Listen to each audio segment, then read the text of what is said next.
Greeting. What's happening? This is OG Eddie Lee.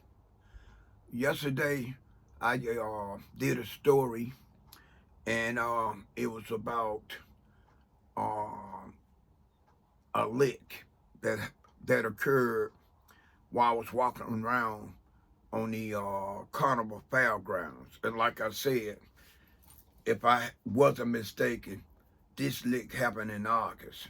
It happened before uh, Labor Day. Now, I didn't get a chance to go into the second story I wanted to go into, right? But I did talk about it briefly. And this story takes place on in Mobile, Alabama, on Davis Avenue, right? Now, to try to paint a picture of how Davis Avenue was then, right? I'm gonna describe it with the flashing neon lights, the marquee lights lit up over businesses like the movie theater and some of the nightclubs, right? Uh, the amount of traffic that flowed up and down Davis Avenue at that time. Davis Avenue in 76, I would say it was in its, if it wasn't in its primes, it was in its mid primes, right? Because I was born in 1961. The first time I went on Davis Avenue, if I'm not mistaken, was 1967. So I can only tell y'all what I saw from 1967, and bear in mind I was 6 years old. So the concept on some of the things I saw, uh, uh, it varies, right? Because of the mindset being young, right? So from 1967 to 1976 is is the time that I had my experience with Mobile, Alabama, Davis Avenue. Now, I'm gonna be honest with you. I wasn't a regular Davis Avenue hustler. I knew how dangerous Davis Avenue was. I know about the amount of people that got sent to Boot Hill, being, you know what I mean, hustling up and down Davis Avenue. For those that don't know who Boot Hill is, that's a graveyard, right? It's numerous women and men that got incarcerated that hustled up and down Davis Avenue at one time, and this was in the early 70s. I think is when it started, was early 70s.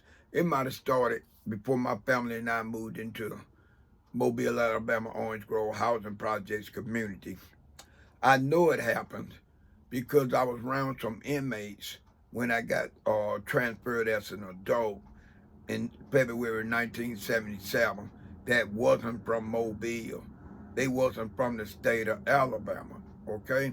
What happened was Mobile had gotten so popular that it was other cities and states that wasn't in the South where hustlers came that came from Midwest, I would say California and New York. So we got the West Coast, the East Coast, and the Midwest. And I would say it was guys from Detroit, it was guys from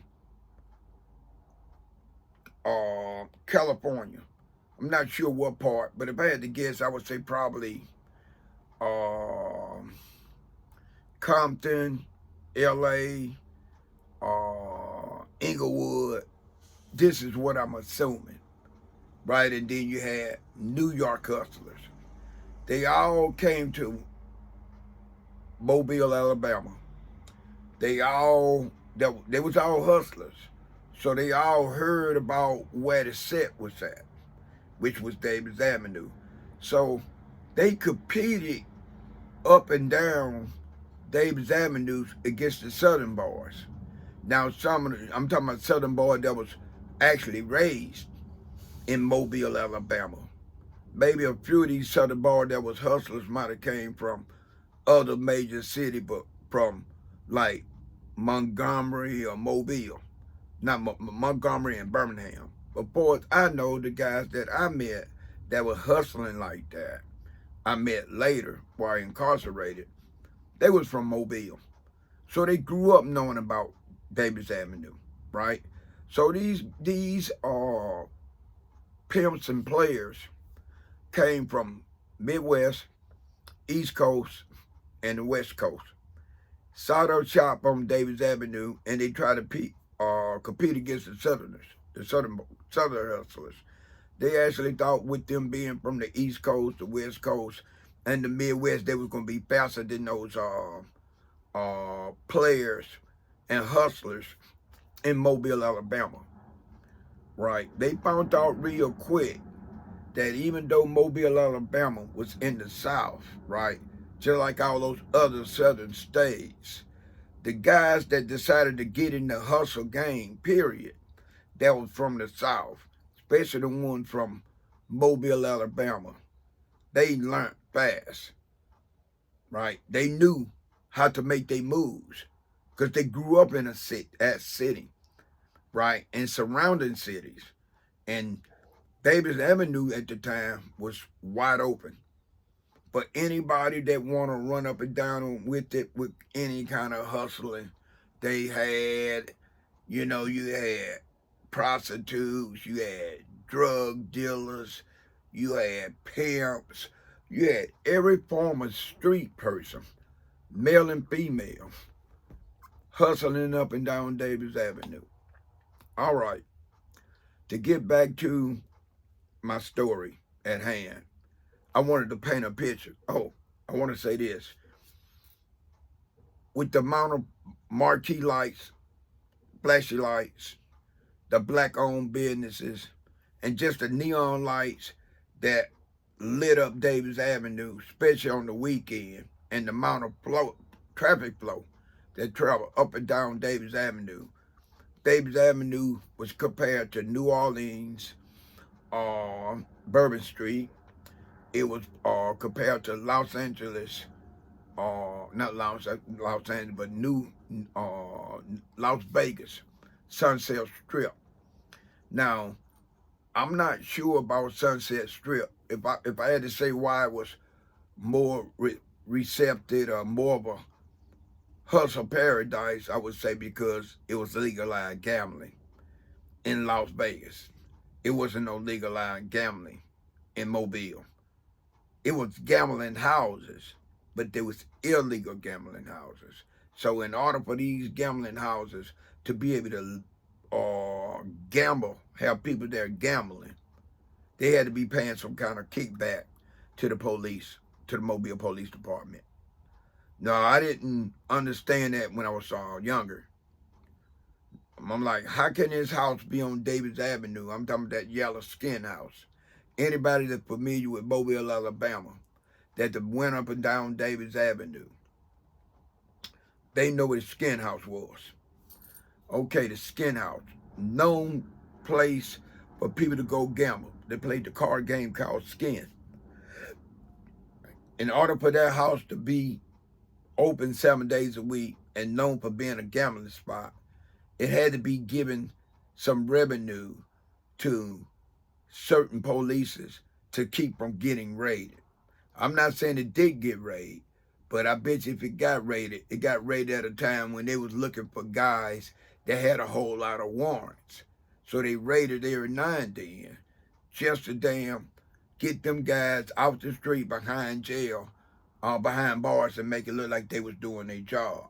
But they did not raid the place regular enough to be able to catch the people that was really spending money there. Because whatever crooked police that was entwined with the owner that operated the skin house was getting kickbacks. So he wasn't going to arrest nobody that's bringing in money. Because when you do that, you mess with your own money. All right. It was Saturday. It's getting ready to be Saturday I would say, evening. Now, the fellas, the guys I hung out with, we was like 7 or 8 guys. I don't know where this 22 snub nose came from. 22 snub nose pistol. But I know it had started to circulate. Like each week, a different one of the guys, one of the fellas, will have it. What they did with it was on them, and it was their business. But they had it. And I knew eventually my time was going to come to be able to hold the 22 snub nose for a weekend. It was guys in the clique was saying, Moondog is young, he be wilding out. He don't need the damn 22 snub nose, man. He getting in enough trouble. Whatever y'all do, don't let that little nigga hold on to the 22 snub nose. It was almost like a revival going on that was against me getting the snub nose. So I actually thought I wasn't gonna be able to get the snub nose. Now before that, I never held on to no kind of gun. Nowadays, they probably would have called that gun either a glick or maybe even a throwaway. Something that you use, and if you think it's gonna come back with something that you done with it, you throw it away. Nobody missing, right? Just make sure you wipe it clean. So we sitting up under the tree that Friday night, and we drinking and smoking. We drinking we got Red Rooster 21, we got the Mad Dog 2020, and we had them walked up on Davis Avenue to the Alabama State Store, and we got that Red Dagger that was 100%. Now that Red Dagger wine was the strongest wine you could buy. If you drank anything other than that, you was drinking moonshine, Everclear, or moonshine, Everclear. I'm trying to think of something that's over 100 or over 100% proof. And this was just regular wine. Now, convenience stores sold Red Dagger wine, but they was like 14%, 20%. If you actually wanted to get the Red Dagger that was 100%, you had to walk up to the Alabama State Store, and you buy it from the state store just like you would buy a bottle of liquor, right? The damn Red Dagger was so strong, you could pour it in a damn cup, light a fire, and it'll light up like it was gasoline. It was that potent. I don't know who came up with the name, but they had came up with the name for Red Dagger. They called it Slapped Your Mammy. They called it Slapped Your Mammy because drinking Red Dagger made you angry. And if you ever went home and you was on that Red Dagger and you had been smoking some marijuana and your mother is drilling you about coming in late, what you doing wrong, and so on and so forth, that damn Red Dagger wine will make you look at whoever damn talking that to you, be your mother, your grandmother, your sister, your girlfriend, your wife, or whoever. It'll make you look at them with that look like, you best leave me alone. I didn't have no respect for Red Dagger name. I had respect for Red Dagger, what it actually did when you was under influence of Red Dagger. Red Dagger make you smell like you drank the whole fifth, and you only had 2 shots. That's how strong it was. I got respect. I started to respect Red Dagger when I came home one time. I was on the Red Dagger. I had been smoking, and I come in through our back kitchen door. I'm trying to ease upstairs before my mother come out of her bedroom, but I didn't make it. Time I closed the kitchen door and got ready to walk toward the living room part of the house to go upstairs to my bedroom, my mom came out of her bedroom. She had told me that she had saved my plate. It was in the oven. She didn't want the roaches to get it, so she put it in the oven. She said, I'm going to warm it up right quick once you just sit down at the table. I didn't really want to sit down on the table because I know she was going to use this opportunity to try to talk to me, man. I was high as hell, and that was one of those nights I just didn't want to eat. So when she get through warming my plate up, she bring the plate over to me, sitting on the table. So she decided to sit on the opposite side of me. That way she could look in my face while I'm eating. I feel uncomfortable. If it was any kind of way that I could have got upstairs without her seeing me, I would have forfeit eaten my dinner just to not have her ask me all these questions when I'm this damn high. So she got to asking me all these questions, and I'm eating my food, and I don't remember what kind of look I gave her, but she did.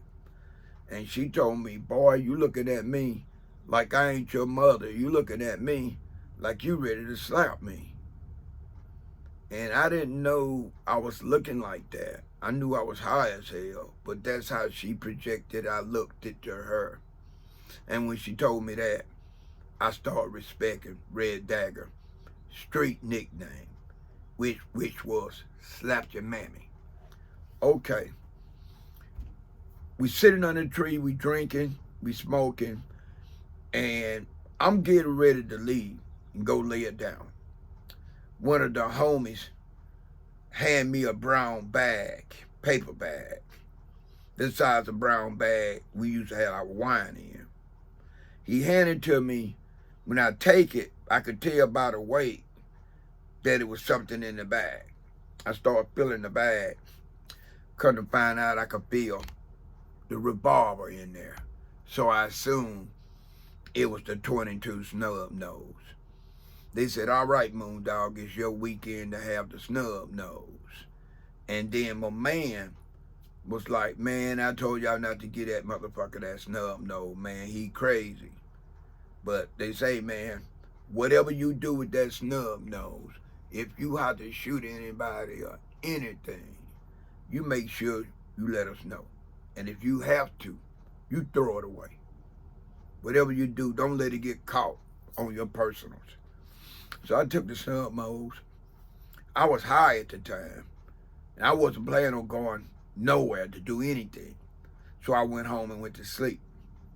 The next Saturday, not the next Saturday, but the next day, which was Saturday, I did what I normally do on Saturdays. And I said, by the time it's starting to get dusk dark, I was going to make a move to go out and look for a lick. Now, I didn't have to go look out for a lick because I had got paid that Friday night because I was working my summer job. So my plan was just to go out there Saturday night and see if it's anything look like it's worth me taking. And if it don't, I won't, because it didn't matter, right? Because I didn't really need the money because I had just gotten paid the night before. I had got paid that Friday evening. So my plan was to walk down to downtown Mobile. I was going to go walk around and hang out, you know what I mean, around the area where what they call the Marty Time Club was at. The Marty Time Club was downtown Mobile. I think it was off of Government Street, if I recall. And it was a club that was known to have gay guys in it, right? I've known a couple of guys that used to go down there and hit licks, wait on the gay guys to come out and they rob them. They had told me about this, and the guy that told me about it, him and I had hit 2 licks down there at 2 different times. Hung outside, waited till the gay guys come out, or gay guy, and then we robbed them, right? Sometimes we took their jewelry, sometimes we took their money, sometimes we took their jewelry and their money.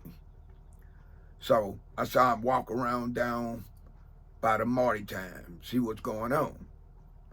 Okay, when I walked out of the back door of my family home, it was warm out because it was in August, and it was still not as hot as it has been in the earlier part of the summer, but it was still hot. I remember having on a jacket that had a hood on it, I had a t-shirt on under that. I had the snub nose down in my belt in the front, close to my damn navel. So I leave. I walk out of the back door.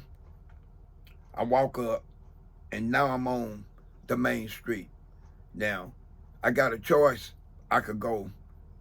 I could walk almost in any direction to get to downtown Mobile, or did I want to try another leg before I walked downtown? To be honest, I didn't want to walk downtown. I said, okay, you don't normally do this. You never did a lick on Davis Avenue. So let's just go walk over to Davis Avenue and see what's going on. Friday was payday for a lot of the people that working up and down, that ride up and down and walk up and down Davis Avenue. Let's just see what's going on. So I get on Davis Avenue. I'm on the side where the Lincoln Theater and Finley Drugstore was on, right? Right at the corner of Fisher, like Fisher's Alley and Marmar Street. So I decided to stay on that side of the street and walk, walking up Davis Avenue until I get to Davis Avenue and Kennedy Street. That was my cut point where I was going to stop walking. If I didn't see anything, a lick worth seeing, then I was going to cross the street and walk down Davis Avenue from Kennedy Street back down to the border of the intersection of Boulevard and Davis Avenue. And from there, I'll figure out what way I want to walk to downtown Mobile. When I walked up Davis Avenue, I didn't see anything that attracted my attention.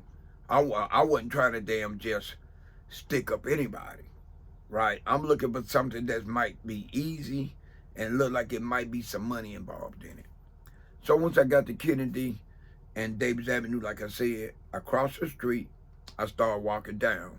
I'm looking on my left. I'm looking on my right. I don't see anything that looked interesting to me to make me want to do a lick on Davis Avenue, because I never did a lick on Davis Avenue. And the only reason I was on Davis Avenue because I really didn't want to walk downtown Mobile unless it wasn't nothing going on Davis Avenue. I wasn't going to force anything to happen on Davis Avenue. If I didn't see anything that I thought it was worth me trying to lick, then I was prepared to walk to downtown Mobile. So I get down, I can't even remember what street it was. It was Davis Avenue. It might have been Cherry Street. It might have been Hospital Street. It was one of the streets that ran directly off Davis Avenue. It's a convenience store, right? I look to my right on the outside of the convenience store. I see a man. He posted up. He using the wall to help hold him up while he's on the phone talking. I was like, wow, man, that seemed like a lick right there. There you go. That's your lick.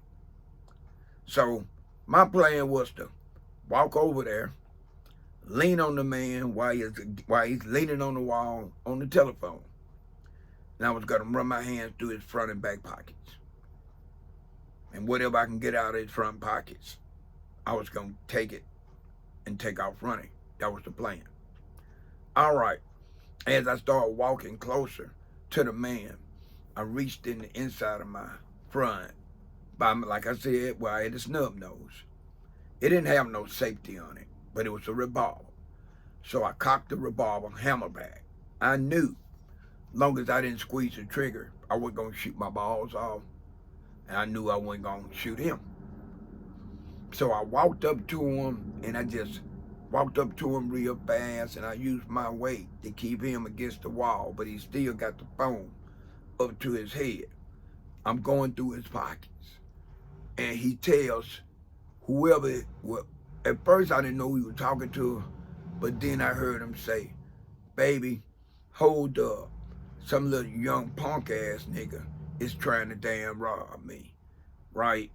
Okay, I'm still going through his pockets. I'm telling him to be cool, stand still, right? And I'm thinking this guy gonna do this. Instead of doing this guy grabbed my hand, the hand that I got the snub nose in.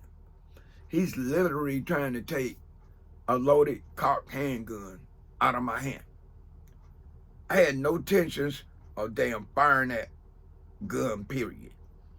I just had it just in case things went wrong. I had it to hopefully to put more fear in him. But instead, it wasn't no fear. He tussling. He trying his best to take the gun out of my hand. He yanking on it. And one of those yanks, the gun went off. Pow! When it went off, I staggered back and fell down. I just knew I was shot. I was like, goddamn motherfucker shot me. Now what spooked me is, I think it was like a month prior, or maybe 2 months prior, it was this guy that everybody knew in the hood. I'm not sure where he lived, but he didn't live in the Orange Grove, but he was always in the Orange Grove. He used to go over to the recreation center, the Leslie Busley Center, that was in the Orange Grove. We called it the Rec, right? And this guy always did solo licks by himself. His name was Floyd. They called him Lil Floyd. It's been times Lil Floyd passed by the basketball court. And I have the basketball, I would just be out there making some baskets. And he would say, hey, throw me the ball. And I'd throw it to him and he'll make some shots and then throw me the ball back. It was a couple times we smoked a joint on the side of the building. The same building that my family lived in, on the side of the building. So I already had talked to him prior, and I was trying to get him to let me hang with him one time, and we could do a lick together. Me and Flo was around the same age. I never saw him at Dunbar, so I don't even know if he went to school. I know he wasn't old enough to buy cigarettes, but Flo had always had cigarettes. He always had weed, and it's a good possibility he stayed in Cheneyville, which the community directly crossed from Boulevard Street on the other side of the Orange Grove housing projects, because that's the direction he was always walking in. Floyd had told me several times, I don't hit licks with nobody.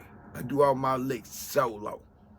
That way if it go wrong, I don't have to worry about nobody telling on me. So I think that was like the third time he had told me that he do licks solo. So I knew right then that maybe I should stop asking him, right? Because they done told me the same thing 3 times. Okay, word have it that Lil Floyd was doing a lick. When you come out of the projects and you cross over to Boulevard Street and you go into a Conti, and I think that's Water Street, they had a business office complex over there. Inside that complex, I heard they had a lawyer office. They said Lil Floyd was trying to rob this lawyer when he came out of his office. They said Lil Floyd had a 25 automatic. They say Lil Floyd got too close to the man, to the guy who was robbing, the lawyer.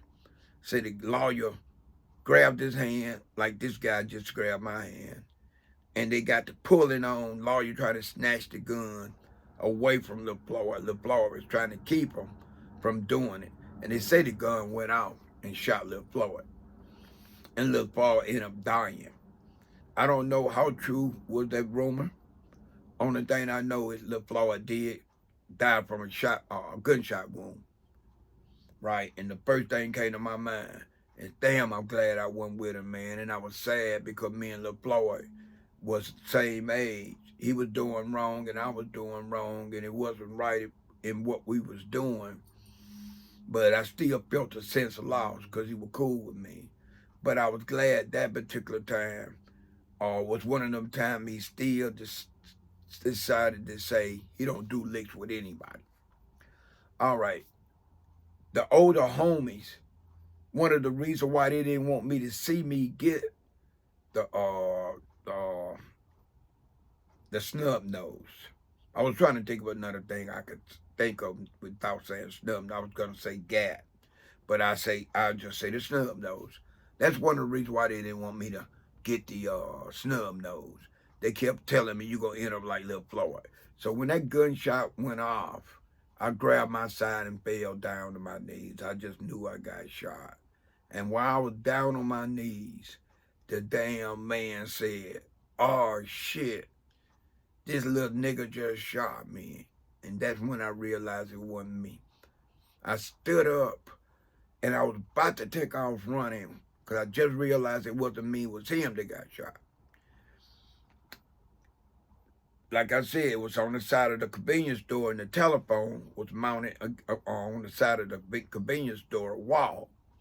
Two black guys, they was all grown adults. They was at least in their late 20s.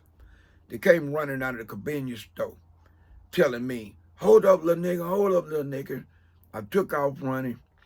As I was running across Davis Avenue, I like the guy hit several times by cars coming up and down Davis Avenue. The horns are going off. People are hollering out of their window. The driver, "Little motherfucker, you better get out of the goddamn street so you get ran over," right? In a state of shock. Even though I like the guy hit, it didn't stop me from running. When I crossed Davis Avenue, I wasn't sure was anybody following me. I seen a fence. I jumped over this fence. When I jumped over the fence, as far as I could recall, I didn't see a sign saying beware of the dog. I was just jumping over that fence, trying to get the hell away. When I jumped over that fence, somehow I fell on my back. And out of nowhere, this dog jumped on top of me. This dog was trying his best to claw my face and my eyes with his goddamn paws. I'm laying on my back and I got my arm up like this here and I'm trying to keep this damn dog from clawing me in my face, clawing my face up. And then I hear somebody laughing, telling the dog, "Get him, get him. That's what he deserves. He's in our yard. Get him, get him." So I started hollering, "You better get that dog off me. You better get that dog off me. You shouldn't have came in my damn yard." Then he started hollering again to the dog, "Get him, get him, get him off me." Now I wanted to reach in the spall of my back and pull out my Tarzan Dutch and then poke some holes in that goddamn dog. But I couldn't do that because I couldn't get my left hand behind my back because I was laying on my back. So I still had that snub nose right by my navel in my front of my pants. I pulled out that goddamn snub nose and I got the dog holding him like this and pow! I meant to shoot him. I didn't mean to shoot that man. As far as I'm concerned, that man shot himself by trying to take a loaded handgun from me. But I meant to shot that dog. I rolled that dog off of me and I jumped up. The boy come running off the goddamn porch. He's like, "I can't believe you. You shot my goddamn dog. I'm going to call the police on you." And he's going to bark off. And I'm like, "I told you to get your goddamn dog off of me." He said, "You was in my yard. You didn't have no business being in my yard." I said, I just jumped the fence. And I landed in his backyard. And I was going to run out of this backyard until I got attacked by your dog. He started telling me, "I know you.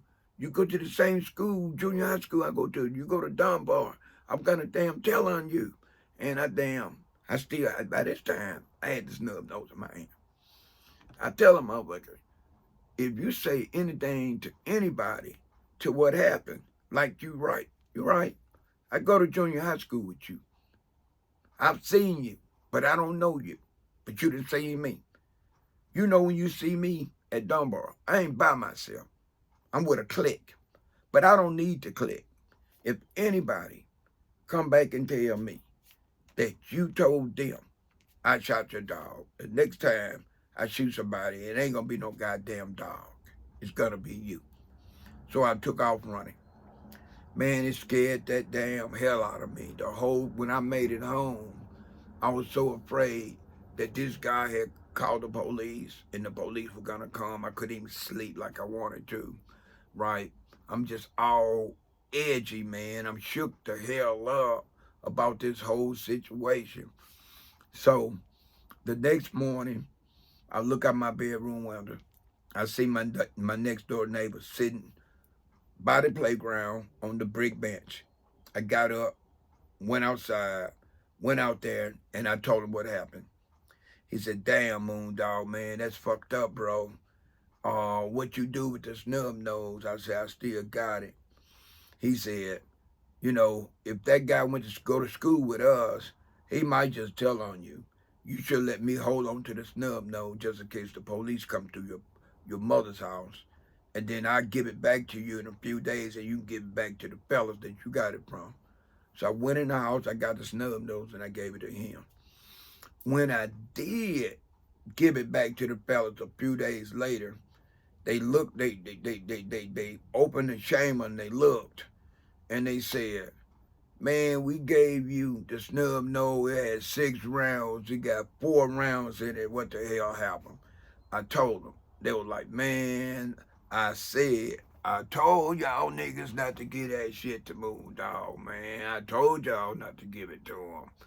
And I explained to them what happened. They were like, "Damn, dude. Damn. I hope this don't trace back to you. If it trace back to you and you get told on, whatever you do, don't you say anything about where you got that snub nose from." And I didn't. About a week later, I was walking through the cut, right? We was coming from across the ditch, but instead of coming through the area that would have us behind the Leslie Buzzley Recreation Center that was inside the Orange Grove Housing Project Street on Lawrence, we came away that down a street that they call Shout Earl. Not Shout Earl. Yeah, Shout Earl Street. We came up Shout Earl Street. Once we reached Ain't Well Baptist Church, we had to pass by numerous housing units. Most of them were Jess and Thomas, the flat units, like I said previously. They had a bigger front yard and a bigger backyard. Then our other housing projects that was a part of the Orange Grove Housing Projects community. I didn't have no idea what was going to happen after I passed, after the fellas and me came through. All right. That was before Labor Day. Then this other situation happened that got me incarcerated. My first day in high school, I'm walking down the aisle. I have a couple guys that was in the group with me when we had the bald heads at Dunbar Junior High. They came up to me and said, "Hey, Moondog, you might want to talk with Joe." I said, "Talk to Joe. Joe about what?" He said, "Hey, man, he's spreading the rumors that you shot his mom boyfriend on Davis Avenue." I said, "What?" "He's spreading the rumor that you was the one that shot his mother boyfriend on Davis Avenue. And he said his mother boyfriend been living over there with them because he recuperating from the gunshot." They said, "You need to put a stop to that shit before the wrong people hit. Wrong people hit, they're going to either arrest you at this school or they're going to come over to your family house to pick you up. Say you need to find Joe and put a stop to it." So I said, "Where did you see Joe at?" They said they saw Joe in the bathroom down the hall. I immediately started walking down the hall. I damn near ran down that hall, right? This is my first day at high school. And I went in that bathroom, I didn't see him. I went to 2 other bathrooms on that hallway, I didn't see him. So I said, "Damn, I gotta catch up with Joe."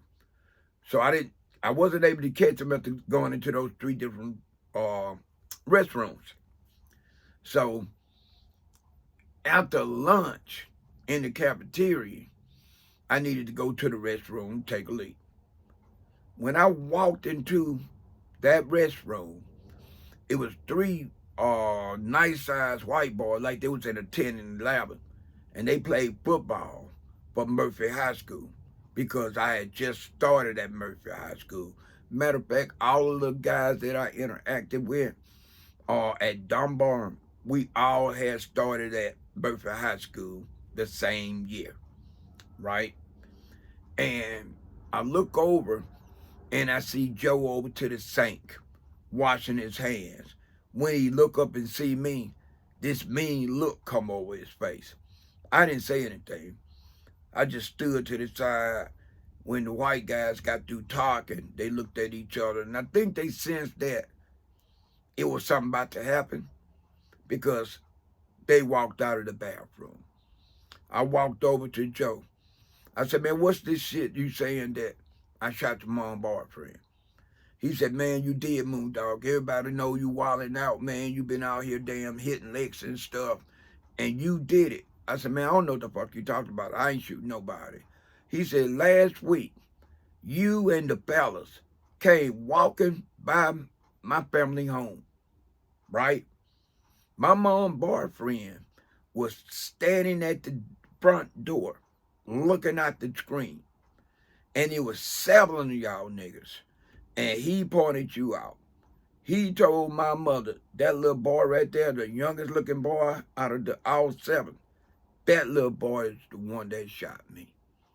I said, I don't care what your mother boyfriend said.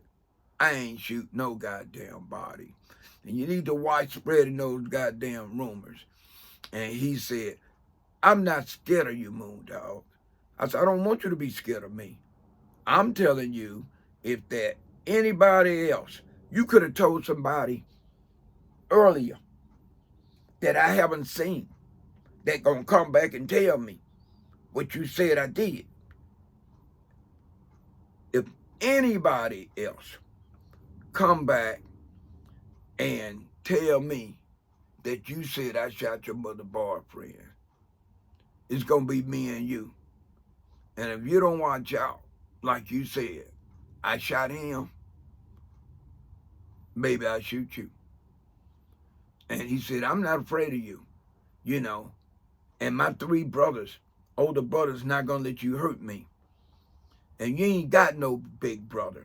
Your big brother ain't worth a shit. Nobody afraid of your big brother in the projects. I said, you right. My big brother, nobody fear my oldest brother in the Orange Grove. Nobody. I said, but do you actually think that the guy that your mother boyfriend saw me with is gonna let your big ass brothers jump on me? Do you think any of the guys you have seen me with, because I run with guys anywhere from 2 years older than me to 5 years older than me, you think either one of them guys is gonna sit back and let your older brother jump on me? It ain't going down like that, Joe. And I said, I'm gonna let you in on the secret. I'm not afraid of your big brothers. I wish your big brothers would come at me. I'm gonna give your big brothers a reason to want to hurt me. And if they hurt me, when I get with my guys, the crews that I be hanging with, that I put in work with, we gonna come see about it. I said, don't forget what I said. I ain't say this again. One more person come to me and tell me that what you said. If I don't see you at school, I see you in the hood. So I just walked out of there. So it was a couple of days later. Me and my next door neighbor that I let hold the snub nose, we was walking across the ditch and we was headed to Quick Stop to get us something to eat. Quick Stop had a good deli, so we would go over there and get that deli meat, right? Get us a honey bun, some juice to drink. So we walking together. We had just walked behind the wreck and we was getting ready to cross over that little bridge that take you over to Quick Stop. And we matter of fact, once we cross that little bridge, we'll be on the other end of the project that we call Cross the Ditch. By this time, I see Joe, and I see him with all his big brothers. They coming from Quick Stop area. And when we saw them, I said, hey, man, they got Joe and his brothers, man. Hold up, man, let's stop walking. And he said, man, don't worry about Joe and his brothers. You with me? If they damn try anything, they gonna have to damn fight me and you. And if they jump on me, my brothers, I get my older brother. They don't want no problem from my family. They don't want no problem from my older brother. So you don't even have to worry about that shit. You worry about that when you by yourself, but you with me right now. So we start walking. We allow Joe and his brothers to walk up. They all like, what's going on? They all dapping my man up, my next door neighbor. And he, said, nothing up, fella. We just get ready to go over to Quick Stop and get ourselves something to snack on. And he say, what's up? Y'all showing me love. Y'all don't see Moondog right there? And they say, yeah, we see that nigga. And he says, my next door neighbor said, hey, man, while y'all showing me that love, y'all need to damn show Moondog some love. They like, man, we ain't got no love for that damn nigga. And he said, well, okay, you don't have to show him no love, but just remember, if y'all put y'all hands on him, then, it's going to be trouble. There's too many people in these projects that he kick it with. Yeah, y'all know his older brother's not going to help. His brother ain't with that life, right? And y'all know my older brothers. And plus Moondog got a friend. And to be honest, Moondog ain't scared of none of y'all. I'm just standing there looking, right? I didn't have the Tarzan. I didn't have the snub note no more.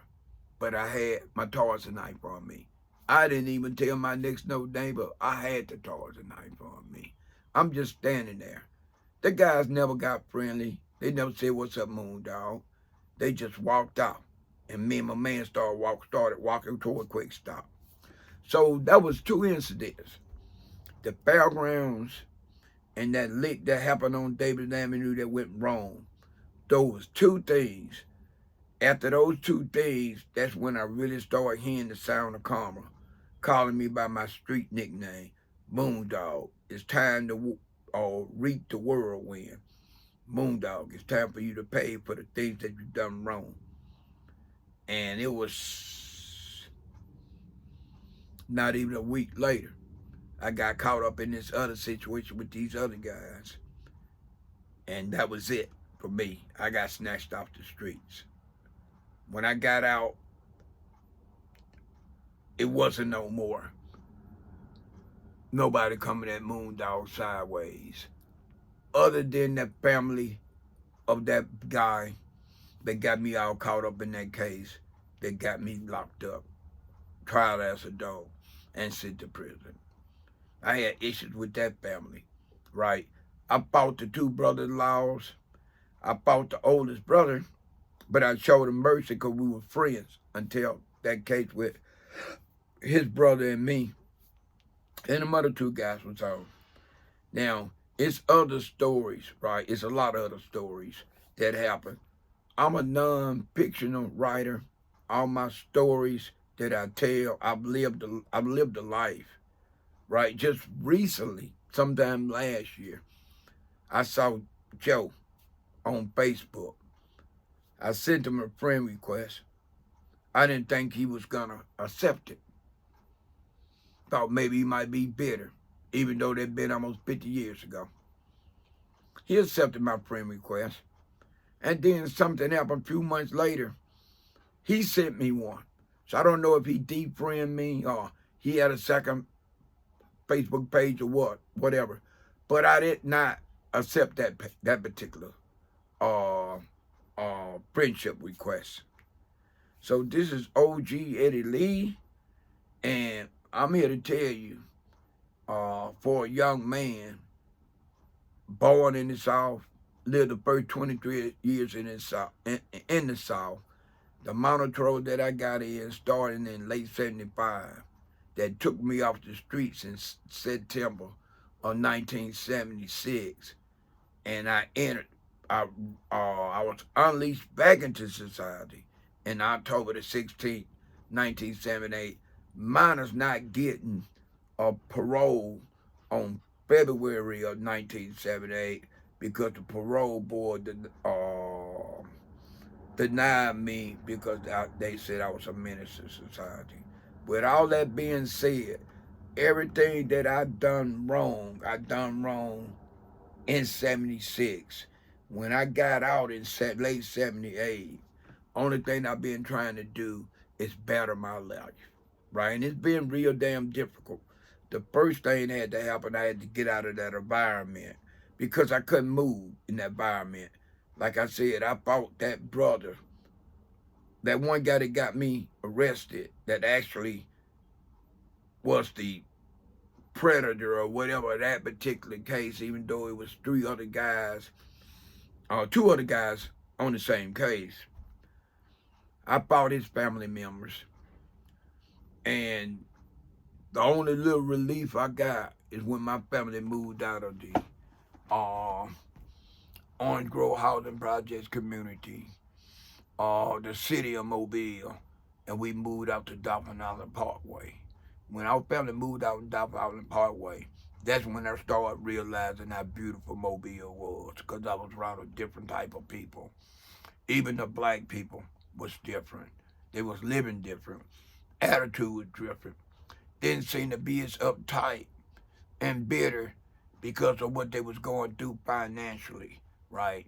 And then that's when I really started being in a community that was integrated.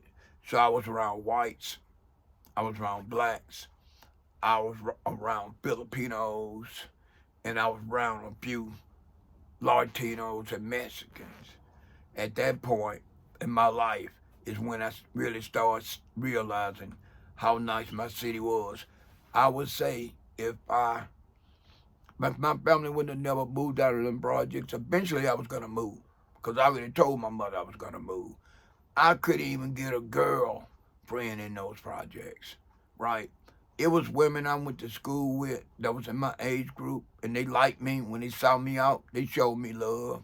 They gave me kisses and hugs, but trying to have a relationship with them was almost impossible because their mother didn't want them to have nothing to do with me because it was too many people knew where I'd been, what had happened, and did not want me not just associating with their daughters, but some of them families with children in the Orange Grove didn't want me to even associate with their damn sons, right? And some of their sons was getting into just as much dirt as me.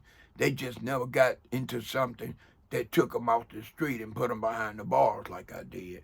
So any woman that I met, I had to meet outside the Orange Grove housing projects in the community, other communities, like the campground and the bottom, right? So it was a lot more difficult, but it didn't stop me from getting what I really wanted when it all said and done. I caught the bus, I walked, every now and then I caught a cab. That didn't stop me from getting uh, out to where I could really circulate and feel free. And then when my family moved out on the Parkway, Dolphin Island Parkway, in 79, during the summer of 79, the next year, I got my first car. And it was a wrap. And within that particular time frame, I had came across a guy that I was locked up with, and we discussed what kind of move we were gonna make once I got free. He was free maybe 14, 16 months before I did. I didn't even think our paths would cross, and our paths did cross. So I didn't have to worry about not being able to move around because I had just gotten that car, but I didn't have to worry about having to go out there from the scrap like I'm on a stroll or the block or the avenue to try to work extra hard to get with no female because he had females that had females. And it made it a lot easier for me. Only thing I had to do is show up on the scene and handle my business by keeping whatever female his female introduced me to mine occupied. And I was real good with that. And the good thing about that, none of them knew anything about where I'd been, what I had been did, or what I supposed to been did. This is OG Eddie Lee. And like I said, this is all coming from Product of the Game, Permanent Stain, Volume 1 to 4, but I only completed Volume 1 and 3. I haven't put in the material from the autobiography, my autobiography, into the fourth volume. And I only did a fourth volume because when I looked at all the pages I had typed up on the computer, I think it was between 14 and 1,500 pages. At one time it was 1,700. Then I started narrowing it down, and I got it down to, I think it was like 1,470 something. And I'm like, dude, you're going to have to keep gutting it out, or you need to do another volume. You do another volume, then you could break the autobiography up, and you could split the amount of pages in 4 different volumes, right? In 4 different books, without having to continue to cut anything out of it. But then I said what I was going to do first is wait till it got edited. And once it got edited properly, then I could decide on if I wanted to make a 4th volume or not. But I did create a 4th volume. I just never started putting material in the 4th volume.